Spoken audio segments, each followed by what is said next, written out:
loud. So this week's we have a double parsha, double portion, and it's fascinating. I keep talking about this.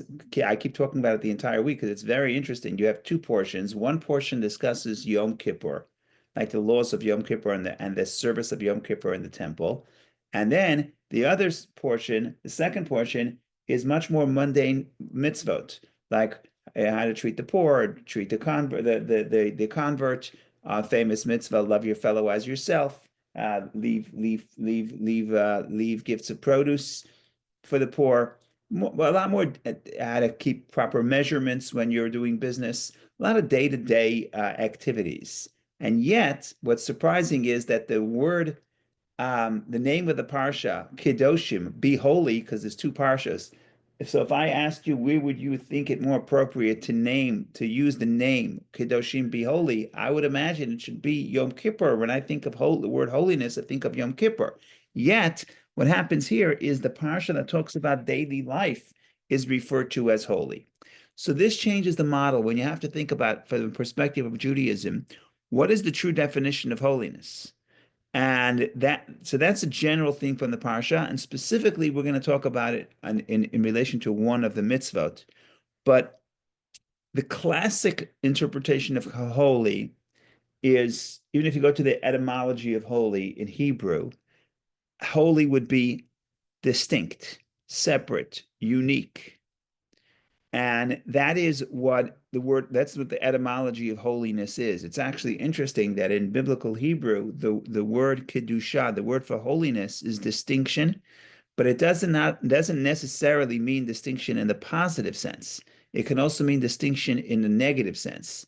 So, for example, a male or female harlot is called kadesh or kidesha, which means holy. Kedusha, same word. It means someone is designated for sin. So designation and being unique and being focused on being separate and apart is what holiness is. So holiness means, in a way, the word means I'm separate from the mundane and I'm designating myself to holiness. Yet Judaism time and again emphasizes that the true holiness is if you can be holy while you are invested in society, right? If you can be holy when you're secluded and meditating is one thing. If you can be holy when you're secluded in nature, nobody around you, no one to distract you, and no one to worry about, also, it's nice, maybe nice. But if you can be holy when you're interacting with people, when you're in the race for trying to achieve economic success or anything else, if you can be holy in that state, that is true holiness. So that's a little bit of a paradigm shift. And now we're going to try to sort of expand it even further and shake things up in that definition of what holiness is. So I'm going to talk about one mitzvah that we have in this parsha. And this mitzvah is very interesting on many levels. There's many ways of thinking about this mitzvah. There's psychological, there's practical, there is mystical. So there's many levels to talk about it, but that, of course, is the mitzvah of, it's called Arla. And the idea is that if you plant a tree in the land of Israel, the first 3 years, you're not allowed to eat of the fruit of the tree. Not just planting a seed, but if you, let's say, graft a tree and make a new tree from a branch of an old tree. So there are many laws of when exactly it applies, but it applies in the land of Israel. And the first 3 years, the word arlam is like covering or blocked. These fruit have to be blocked off, and you don't eat the fruit of the first 3 years. Okay. Then you have the fourth year. What happens in the fourth year? This doesn't apply today, but in times of the temple, the fourth year, the produce of the fruit of the fourth year are considered holy. And therefore, you take them up to Jerusalem. You're not allowed to eat them anywhere outside of Jerusalem. So you take them to Jerusalem, and you eat them in Jerusalem when you're in a state of ritual purity. And it's very similar to another type of tithing, has the same laws of another type of tithing called the second tithing, which we discuss sometimes. Usually, tithing was to give 10% of your produce to the Levite, who doesn't have a portion in the land of Israel, and then part of that, and then another gift to the priest. But there's something called the second tithing that in biblical times, you would separate and you would actually eat that produce in Jerusalem. So who is it for? It's for you. But you designate it because you want to eat that produce in holiness in Jerusalem. So this is a similar concept where you would, year number 4, you take the fruit and you have to eat them in Jerusalem. And then what happens? Year number 5, it becomes like regular the fruit, neutral, and you can eat it all over Israel. So that's the model of the mitzvah. So we have basically 3 stages. We had the first 3 years. It's called arla, closed off, blocked off. If you plant a fruit tree in the land of Israel, the first 3 years you don't eat it at all. The 4th year, it's holy. You eat it in Jerusalem. The 5th year, it's neutral. You could eat it wherever you want. Okay, that's the mitzvah. Now there's a lot more to talk about this, but I just want to say that today, practically in the land of Israel, because we don't take it to the temple, so we don't eat the fruit of the 4th year either, because the 4th you can't eat it unless you're in a state of ritual purity. In Jerusalem, we don't have that. So practically speaking, in Israel, they won't eat the first 3 years or the 4th year. Go ahead, Dr. Tamarin, please. Rabbi, during the many, many years of diaspora, would people like Maimonides try to come to Jerusalem to do this? Some people did. Some people did. The great Maimonides himself did not spend a significant time in Jerusalem, in Israel. I don't think he visited Israel. He visited Temple Mountain. But other people did, like Nachmanides tried. The problem was that even if you came to Israel, it wasn't like you were able to perform most of these commandments because a lot of Israel was desolate. And to start creating agriculture was very difficult. So it was a very difficult to sustain yourself um, um, economically, and certainly not certainly not with if you're talking about through agriculture. It's very difficult, and therefore there was always a community in Israel.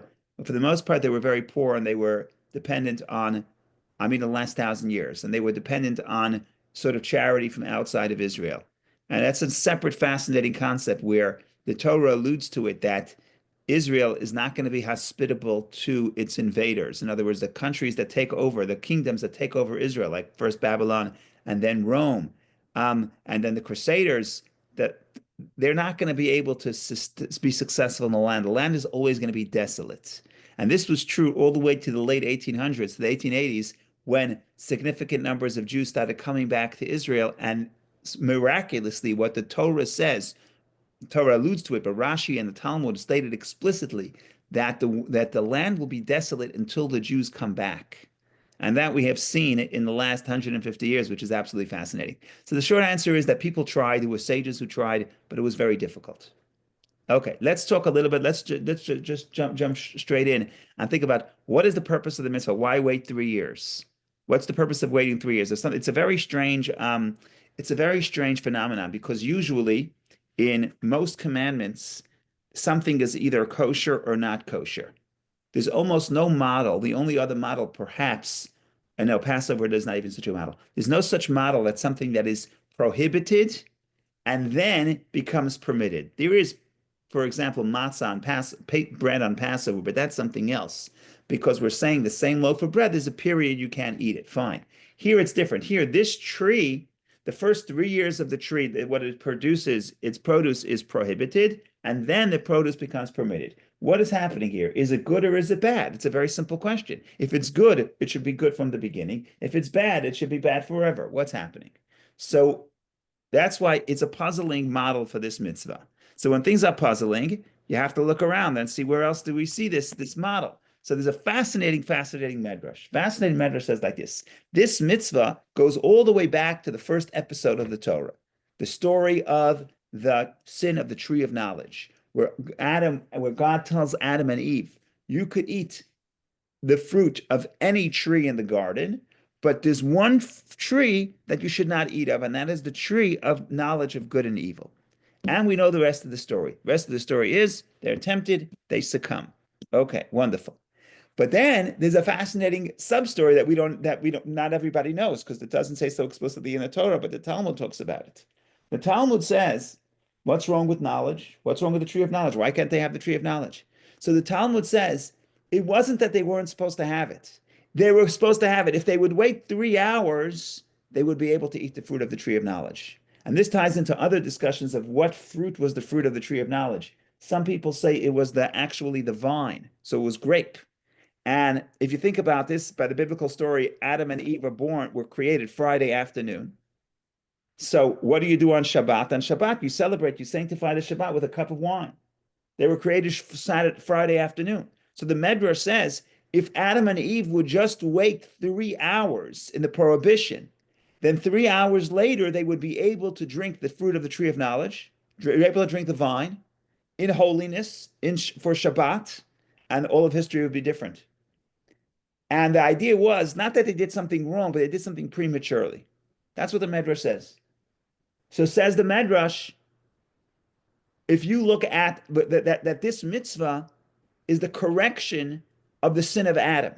And the way the Medrash says it poetically, he says, Adam, could you see what's happening here? You could not wait 3 hours, and your children wait 3 years.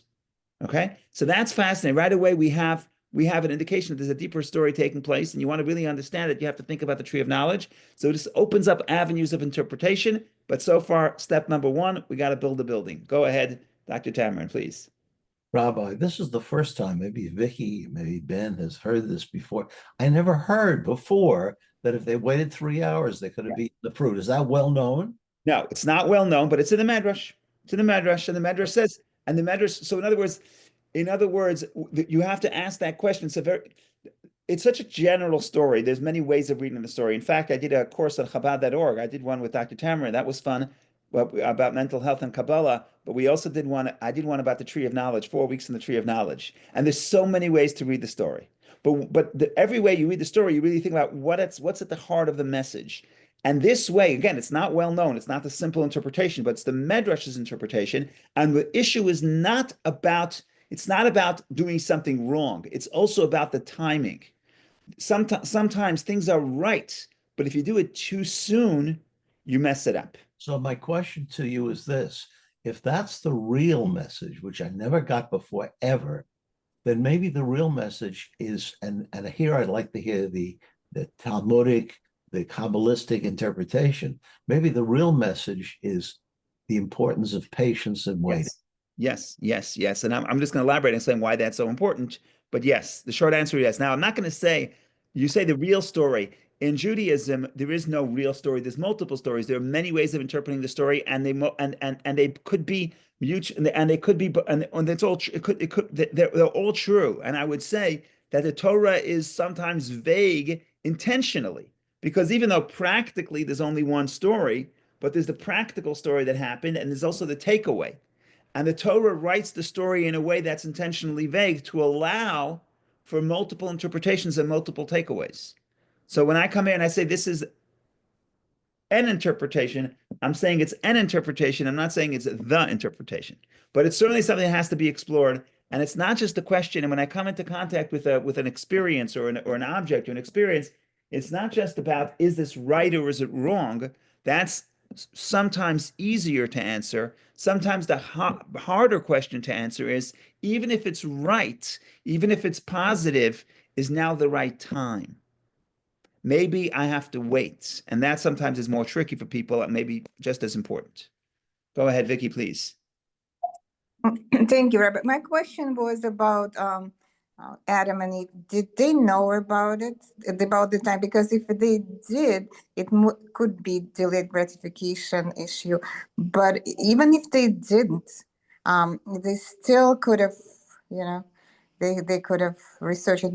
But do we know if they knew? That's a good question. I have not seen explicitly stated that they knew this. I have not seen that explicitly, so I don't know.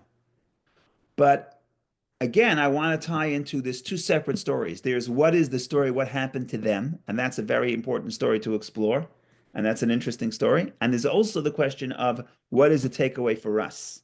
And it doesn't have to align 100%. In other words, it's possible that they did not know, but we know in hindsight, so the message for us may be a little bit different than the message for them. But the short answer is I don't know.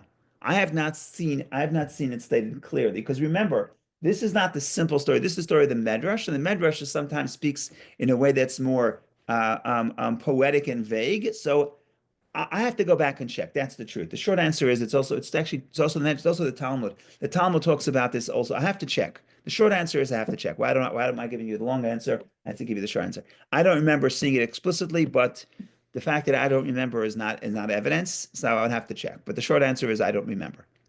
But even if they didn't know, they could have waited and then maybe they will find out later. Yeah, yeah, yeah. So they would have known. In other words, one angle, in other words, possible. I'm not saying this is the only angle, but one benefit you get from this reading of the story, because when you read the story, there's a basic question of what's wrong with the tree of knowledge. Tree of knowledge of good and evil, even good and evil, isn't it important? Isn't knowledge a blessing? Isn't that what makes us superior to the animals? Isn't that the human being's greatest blessing? So that's one of the major problems of the story. And there are many ways to answer that question. Everybody has a different answer, and each answer opens up more avenues of exploration. But one answer would be there's nothing wrong with knowledge, but there is something wrong with knowledge prematurely. Like a child who's innocent, it's not that you never want them to get this information that there are bad people out there, but you don't want to shatter their innocence. So you want to wait until they're more mature intellectually so they're able to process the existence of evil. So in other words, what am I saying? I'm saying so what one benefit of this interpretation is that it helps explain that knowledge itself, even knowledge of evil, is not bad. In other words, we're not talking about something it's not a question of is this good or bad? It's a question of is this the right time or is this not the right time? Okay. So let's start on a very practical application. And the question is, and then we'll get to mystical, maybe. But for mystical, we're going to have to go a little further. But let's start with the practical. The practical is a very is relatively simple. How do I know? You see, when I'm engaged with the physical world, we if I, it's almost like if I'm touching you, you're touching me. Okay. Basically, who's in control of who? Who's in control of who? That's the question. So I go out and I buy myself a yacht, and then I have a yacht. Okay, so every weekend I have to drive my yacht. I have to sit on my yacht because if I don't, I feel like I'm wasting my money. So every weekend now I have to cancel all my plans to be on my yacht. So now the question is, who is serving who? Am I serving the yacht or is the yacht serving me? Now I'm just picking on a yacht because I don't have a yacht, but really it's anything, right? Any possession I have, in a way, the possession is serving me. Thank God I have a beautiful home. I have shelter. I have a place that's enjoyable to hang out in. But on the other hand, if I have too much, if I'm too invested, in other words, if I'm always worried about the possession, then I'm serving it. It's not serving me. So there's a powerful statement in the Ethics of the Fathers that says, the more possessions a person accumulates, the more worry a person accumulates. It's also based on King Solomon. He says in Proverbs, he says, Mitukash nata oved. He says the laborer who is poor, his sleep is the most sweet. Why is he most sweet? Because he has no assets, so he's nothing to worry about. Now, we're not saying that it's good to be poor and not have assets. The point is, amass assets, but ask the simple question, make sure they are serving you and not you're serving it, because you could be in a point where the more assets just means more worry. Now, you could be in a point where more assets means more freedom, right? So but that's subjective. That's the person's own. It's the person's own choice whether they are serving the asset or whether the asset is serving them. I have a car. Am I worried about my car, or does my car help me? And that's true about everything: my cell phone, technology, everything. Okay. How do I know? What's the litmus test if it is serving me or if I'm serving it? What's the litmus test? How do I know? Sometimes it's very hard to tell because we become very close, we become very connected to the physical objects in our life, the technology or assets or anything else. We spend a lot of time together. So who's serving who? Sometimes it's impossible to know. They say a story when you walk down the street and you see a person walking a dog, who's leading who? It looks like the dog is leading the person, right? Because the dog is first. But when you come to a fork in the road, the dog stops and turns back to the owner to see where the owner wants to go. And then you know who's leading who, right? So in other words, it's not always apparent in a relationship. It's not always apparent who's leading who. So what's the psychological notion of this story? Going back to the sin of the sin of the tree of knowledge and its correction through the 3 years. The question is a very simple question. If you could say no, if you could say no, you're in control. If you can say no, you're not in control. That's the test. So I say, why do I have this piece of technology? Or why do I have this asset? Because it makes my life better. But if I could never say no to it, that's the proof that I am the slave, that it's controlling me. And ultimately, ultimately I can't use my judgment of when and how this is beneficial and when and how this may be excessive and therefore destructive and destructive to the life I'm trying to build for myself. So in other words, the test to be able to say that this is good and I'm using it for the right purpose is if I could say no. But if I cannot say no, it is in control. And that's the importance of the story of the tree of knowledge. It's not that something is bad, but we have to, wine is a good example. Wine is something that's very powerful. Going back to this medrash, wine is supposed to be used in a certain setting, right? Wine can actually, if you drink it alone and if you drink it when you're sad, it can actually encourage your depression or your escapism.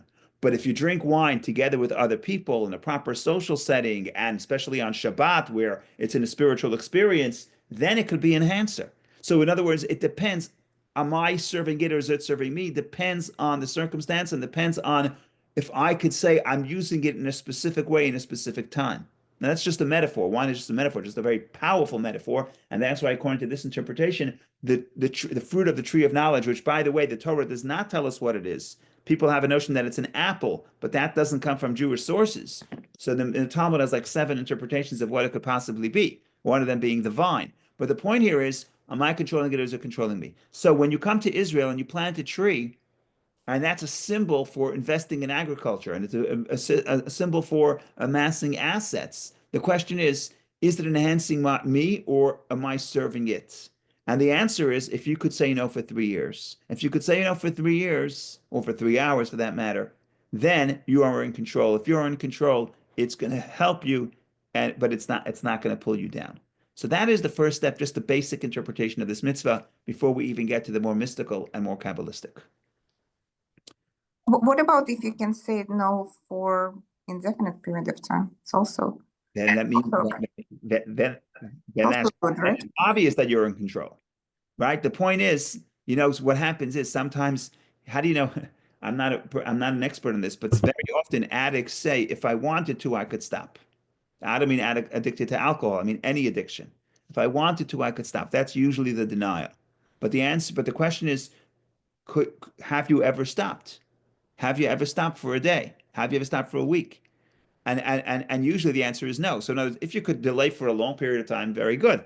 That means you're in control. But the point is, let's say it's something that you use every day. We're at the point where you can't lock yourself away from technology. So you use it every day. The question is, could you say, I'm turning it off for dinner? Could you say, I'm turning it off for Friday night? Right? Could you say that right now it's destructive, I'm going to turn it off? If you cannot, then you have to ask yourself, is it controlling me? I don't mean technology, I mean everything, right?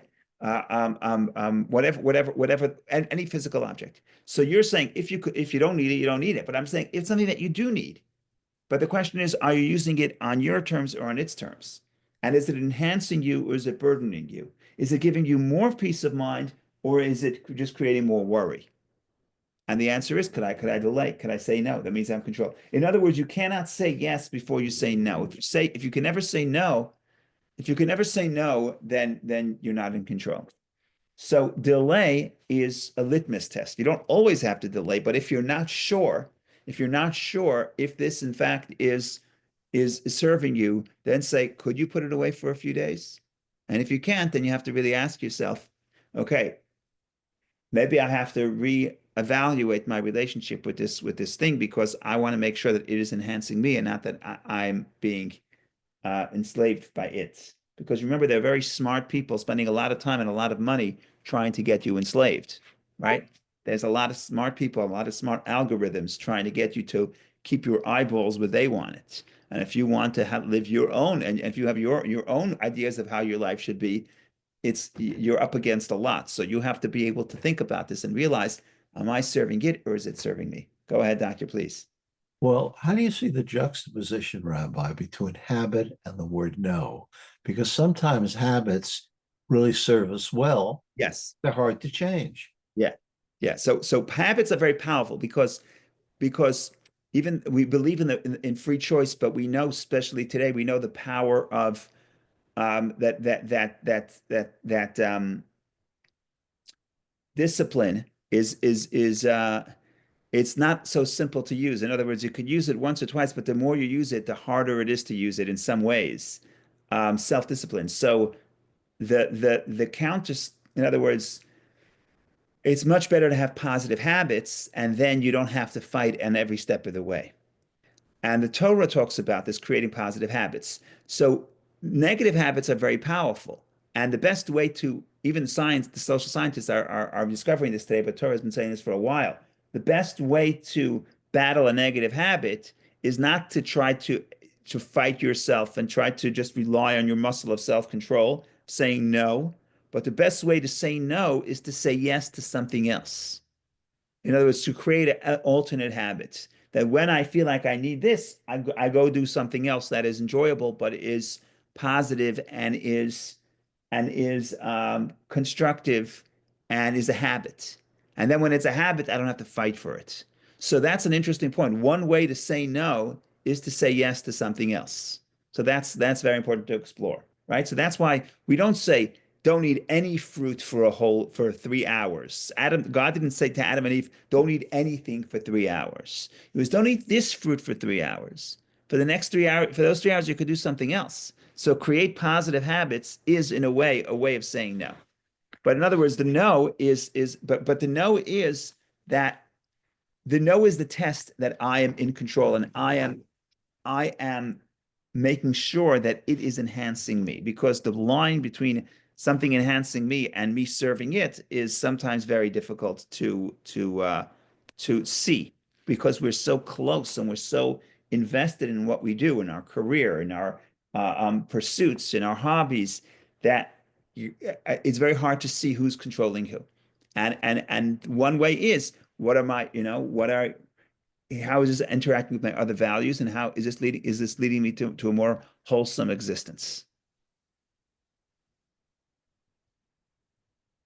Okay, so that's psychological. I want to go a little bit more spiritual, but to get a little bit more spiritual, I have to open up the verses of the Torah to make this very powerful point. So give me just a moment and we'll open the screen and share the screen. It should be fun.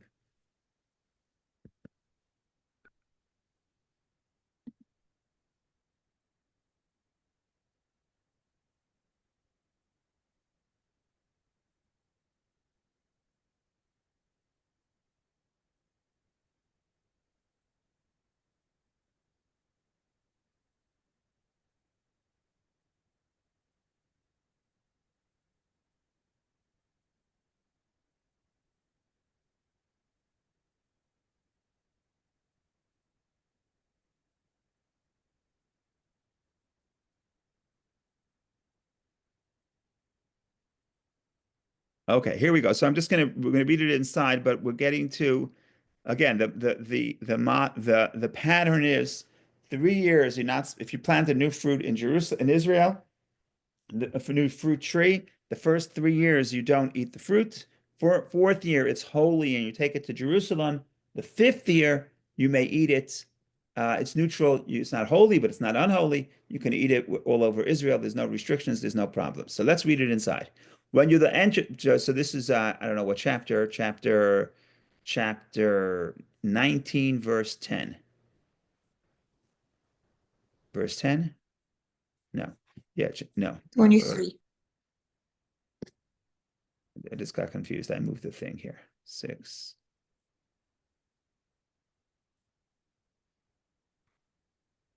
Now I'm totally confused. Okay. It's 23, I think. 23. Okay. 23. Yeah, beautiful. Thank you, Vicky. Okay. When you enter, so chapter 19, verse 23. When you enter the land, meaning the land of Israel, and you plant any tree that produces food, you must block its fruit from use. It must be blocked from you for use for 3 years. It must not be eaten. The word orla is a Hebrew word, translated here as block, meaning don't eat it. In the fourth year, all its fruit will be holy, i.e., it must be eaten in the temple city, meaning Jerusalem, where you will offer praises to God. Okay. So the fourth year is holy. 25. In the fifth year, you may eat its fruit freely. Fulfill these in order that the tree increase its produce for you. I am God, your God. So in other words, we're saying there's the first three is holy. The first three is closed off. It's unholy. It's closed off. The fourth year it's holy, and the fifth year you could eat the fifth year wherever you want. And at least according to the translation here, the more literal translation is lahosif. This will add the produce to you. I am the Lord your God. Okay, so what's happening here, and what is the deeper Kabbalistic and spiritual meaning? So if you think about it, everything in the physical world is divided into one of these three categories, which is the first 3 years, the fourth year, and the fifth year. What do I mean? I mean, 3 years are years of, so everything is either negative or holy or neutral. It's one of the three. You're not going to get anything. There's no other box to put it in, right? The Torah has 365 negative commandments, things that you should not do. That's clearly in the realm of the first 3 years. Negative, closed off, don't engage, don't do. Fine. That's the first 3 years. Then you have fourth year, and you have the mitzvah. Now this is holy. You take it to Jerusalem. You're eating it in Jerusalem. So the idea of every mitzvah we do, all the commandments that the Torah tells us to do, if you think about it, it's in the realm of the fourth year, which is holy. Then most of our day and most of our life is the category of the fifth year. And the fifth year is what? It's neutral. It's not unholy. It's not holy. Eat it, enjoy. God will bless you. Have a nice life. Everything is fine. So everything in the world is negative, holy, or neutral. That's not big news. That shouldn't be big news. The question is, and a radical point that this mitzvah points out the way the Torah sets it up, and in a way, it's the point of the whole parsha, is that what is the hierarchy between these three separate categories? The conventional interpretation is you have negative, neutral, holy. Neutral is less than holy. So neutral is in the middle. But what happens in this parsha? This parsha tells you that the fifth year is the greatest increase. The word in the Torah where it says, this will increase. Do year 3 and 4 in order to increase the blessing that will come in year 5. So if you read this a little bit poetically, what it's saying is the first 3, which is the negative, and the negative category, and the fourth year, which is the category of the holy, those models are here, those categories are here for the ultimate category, which is the fifth category, which is the neutral.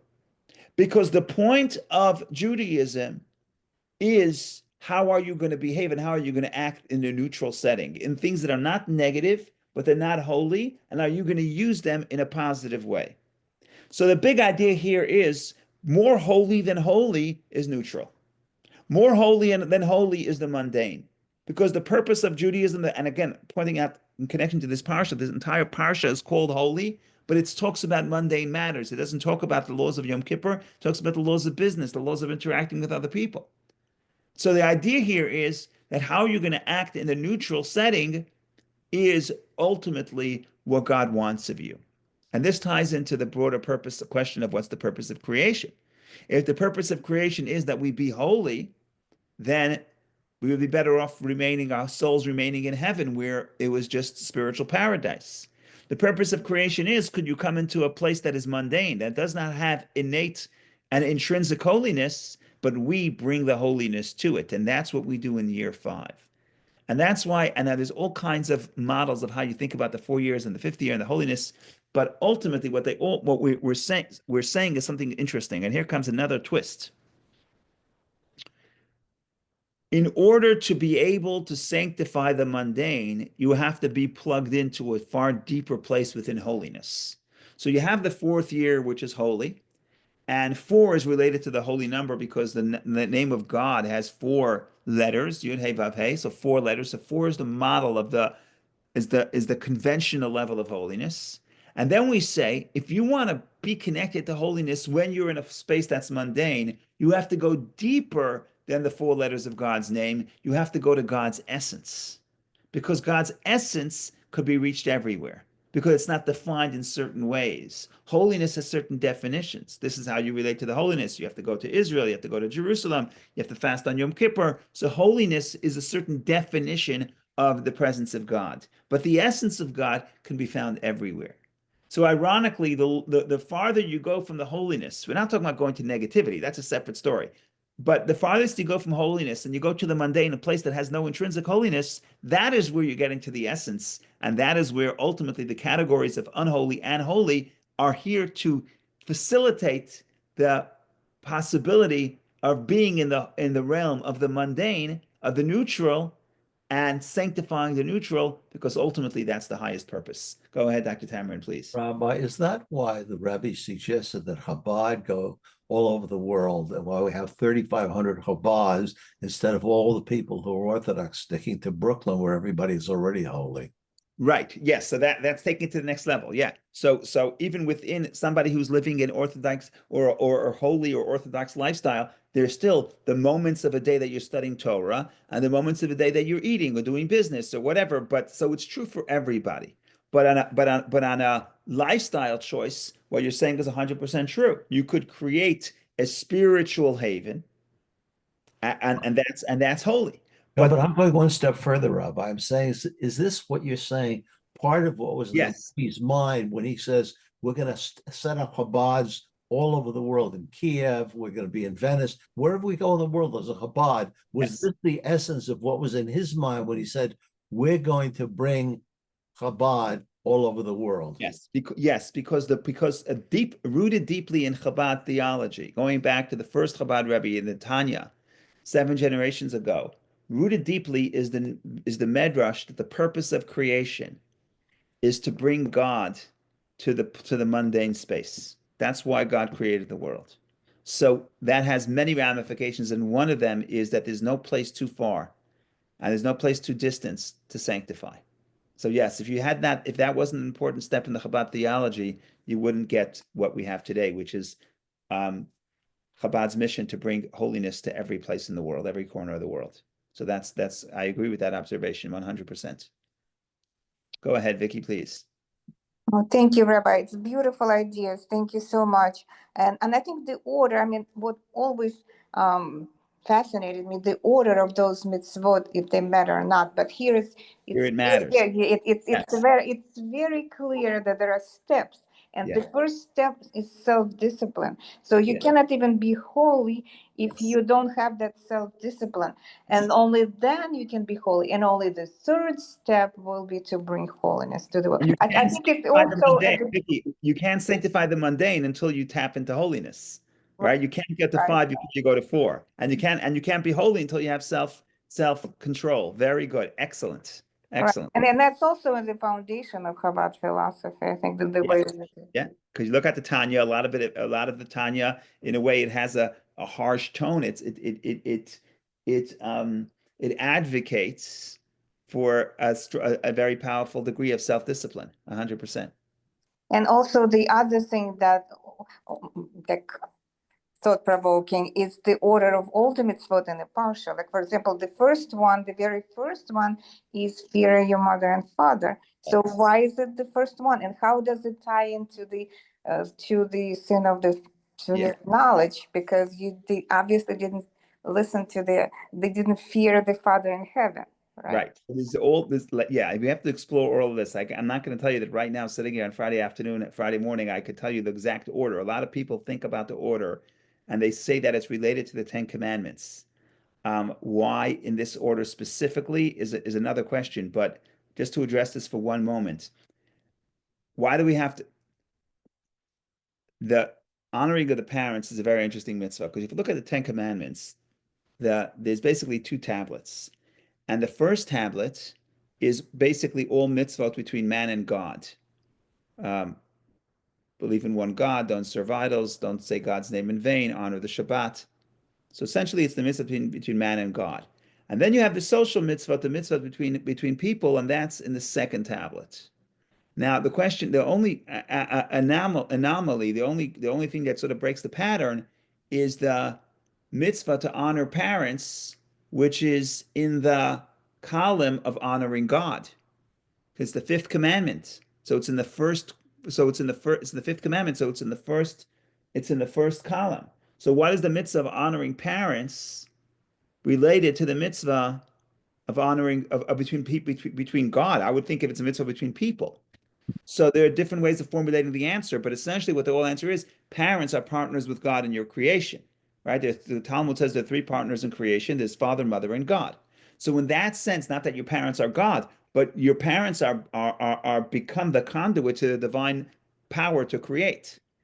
So sitting here, just thinking about thinking about these themes,